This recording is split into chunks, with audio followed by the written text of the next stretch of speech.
Writer Nausheen Tahir. افسانہ کاسنی لہنگا. چاندی، ارے چاندی باہر آ جا. کب تک سوگ مناتی رہے گی اپنی غربت کا؟ 1000 مرتبہ سمجھایا ہے، رب سونے سے شکوے کرنے کی بجائے اچھے کی امید لگا، پر یہ لڑکی میری سنتی کہاں ہے؟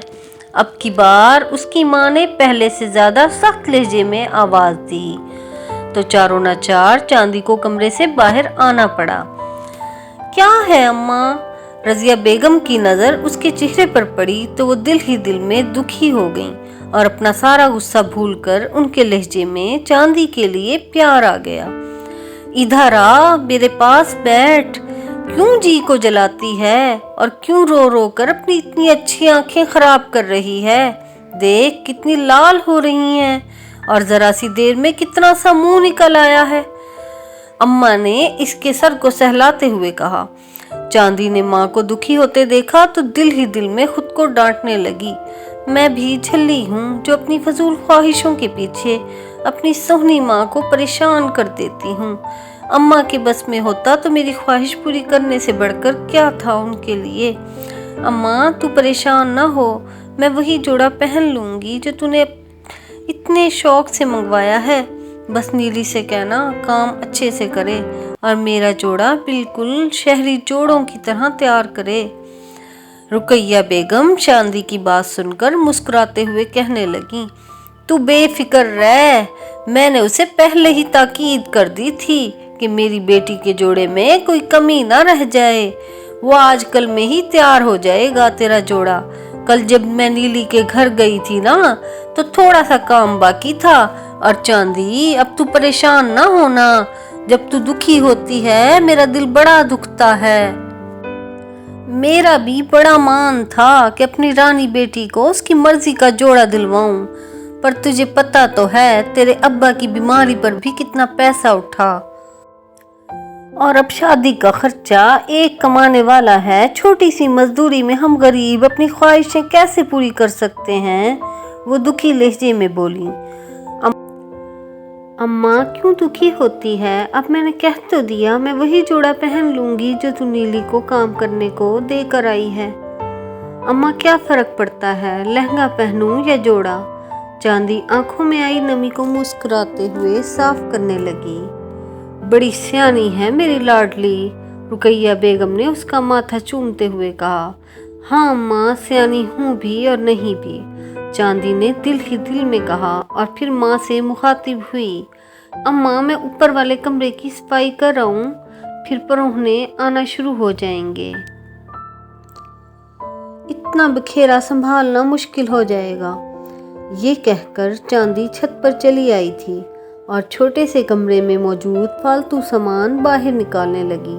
یہ کمرہ سٹور روم کے طور پر استعمال ہوتا تھا، مگر اب اس میں مہمان خواتین کے سونے کا انتظام کیا جا رہا تھا، جبکہ مردوں کے سونے کا انتظام اس کے ابا رحمت بخش نے اپنے ہمسائے صابر کی بیٹھک میں کر دیا تھا. کمرے کی صفائی کرتے ہوئے چاندی کی نظر ایک چھوٹی سی صندوقچی پر جا ٹکی تھی جس میں اس کا بچپن، اس کی یادیں اس نے بہت سنبھال کر رکھی ہوئی تھیں.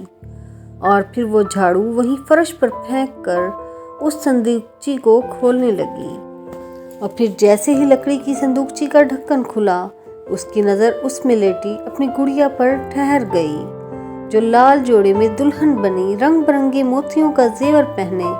اسے آج بھی اتنی ہی اداس لگ رہی تھی جتنی اپنے بچپن میں لگا کرتی تھی جب اس نے اسے دلہن بنایا تھا. وقت کتنا آگے نکل آیا تھا. گڑیا کو دلہن بنانے والی لڑکی چند دنوں بعد خود بھی دلہن بننے جا رہی تھی. وقت آگے نکل آیا تھا مگر وہ خود یادوں کی منڈیر پھلانگ کر کچھ دیر کے لیے ماضی میں چلی گئی تھی اور بیتے دنوں کے خیالوں میں کھونے لگی تھی. اسے یاد آ رہا تھا وہ وقت جب وہ اپنی اماں کے ساتھ ان کے دور کے رشتہ دار ماموں کی بیٹی کی شادی میں شہر گئی تھی، اور اماں کی رشتہ دار بہت امیر تھے، اسی لیے اماں نے اسے بہت پیارا سا ریشمی جوڑا سلوا کر دیا تھا اور ساتھ میں میچنگ چوڑیاں اور جوتیاں بھی دلوائی تھیں تاکہ ان کی بیٹی امیر رشتہ داروں میں خود کو کمتر محسوس نہ کرے. وہ اپنے ان شہری اور امیر رشتہ داروں کو دیکھ کر بہت حیران ہوئی تھی۔ کچھ بھی تو ان کے گاؤں کے لوگوں جیسا نہیں تھا، اور سب سے زیادہ حیران تو وہ دلہن کے کاسنی لہنگے کو دیکھ کر ہوئی تھی، جسے دیکھ کر وہ پلکیں جھپکنا بھول گئی تھی۔ اس نے تو ایسا لہنگا کبھی خوابوں میں بھی نہیں دیکھا تھا، اور دلہن کی ماں بھی ہر ایک کو بڑے فخر سے بتا رہی تھی، میری بیٹی کا لہنگا پورے 50,000 کا ہے۔ اور وہ دل ہی دل میں سوچ کر رہ گئی تھی، یہ 50,000 کتنے ہوتے ہیں؟ پھر وہ شہر سے واپس تو آ گئی، مگر ایک انوکھا خواب آنکھوں میں سجا لائی تھی، کاسنی لہنگے کا خواب۔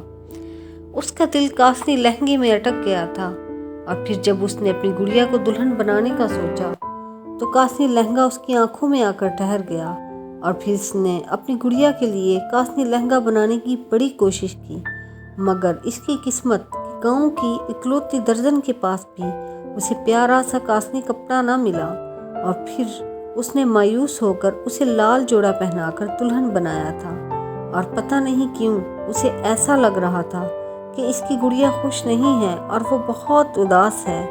اسی لیے اس نے اپنی گڑیا سے کہا تھا، میں کیا کرتی، مجھے کاسنی لہنگا نہیں ملا۔ اور پھر وقت بڑی تیزی سے گزرنے لگا، مگر کاسنی لہنگے کی تصویر اس کی آنکھوں سے نکل ہی نہ پائی تھی، اور وہ پاگل خود کاسنی لہنگا پہننے کا خواب دیکھنے لگی تھی۔ جیسے ہی اس نے خوبصورت الڑ دوشیزہ کا روپ دھارا، کاسنی لہنگے کا خواب بھی اس کی آنکھوں میں پل کر جوان ہو گیا۔ وہ خود کو اپنے معصوم خیالوں میں کاسنی لہنگا پہنے دلہن بنا دیکھتی تو شدت سے اس کے لبوں سے کاسنی لہنگا پانے کی دعا نکلتی، اور آخر وہ دن بھی آ گیا تھا جب اس کا رشتہ اسی کے گاؤں کے ایک لڑکے سے طے کر دیا گیا تھا۔ اس کی ماں نے اس کو سمجھاتے ہوئے کہا تھا، غریب گھر کی لڑکیوں کو امیر گھر کے شہزادے بیاہنے نہیں آتے، کیونکہ انہیں بھی اپنے ہی جیسی امیر شہزادیاں چاہیے ہوتی ہیں۔ اس نے خاموشی سے نگاہیں اپنی ماں کے فیصلے کے سامنے جھکا دی تھیں۔ اس نے کسی امیر شہزادے کا خواب کبھی دیکھا ہی نہیں تھا، اس نے تو صرف ایک ہی خواب دیکھا تھا، کاسنی لہنگے کا خواب، اور وہ خواب نہ تو اس کی ماں پورا کر سکتی تھی کہ اتنا مہنگا خواب پورا کرنا اس کے بس میں نہیں تھا، اور نہ ہی اس کا ہم سفر جس کے ساتھ اسے زندگی کا سفر طے کرنا تھا، اپنے اکلوتے خواب کے ادھورا رہ جانے پر وہ ٹوٹ گئی تھی۔ چاندی، چاندی، نیلی آئی ہے، تیری شادی کا جوڑا تیار ہو گیا ہے۔ اماں کی آواز اسے خیالوں سے باہر لے آئی تھی۔ آنسو اس کی آنکھوں سے نکل کر اس کی گڑیا کے چہرے کو بھگو رہے تھے، اور چاندی کو ایسا لگا جیسے وہ بھی اس کے ساتھ ساتھ رو رہی ہے۔ اسے لگ رہا تھا کہ اس میں اور اس کی گڑیا میں کوئی فرق نہیں ہے، کہ جب اس کی گڑیا دلہن بنی تھی تو اسے بھی کاسنی لہنگا نہیں ملا تھا، اور اب جب اس کے دلہن بننے کا ٹائم آیا تو کاسنی لہنگا اس کے نصیب میں بھی نہیں تھا۔ اسے اپنی ماں کی بہت پہلے کہی بات یاد آ رہی تھی، بیٹا، خواب اپنی ہمیشہ اوقات میں رہ کر دیکھنے چاہیے، اور غریبوں کی اوقات کیا ہے، آج اسے بڑی اچھی طرح سمجھ آ گیا تھا۔ وہ امیروں کے خواب دیکھ تو سکتی تھی، مگر ان کے خواب کبھی پورے نہیں ہوتے، یہ وہ جان گئی تھی۔ اس کی گڑیا کی طرح اس کا مقدر بھی لال جوڑا ہی تھا۔ کاسنی لہنگا ایک ایسا خواب تھا جس کی تعبیر نہ تو اس کی گڑیا کو ملی تھی اور نہ کبھی اسے ملنی تھی۔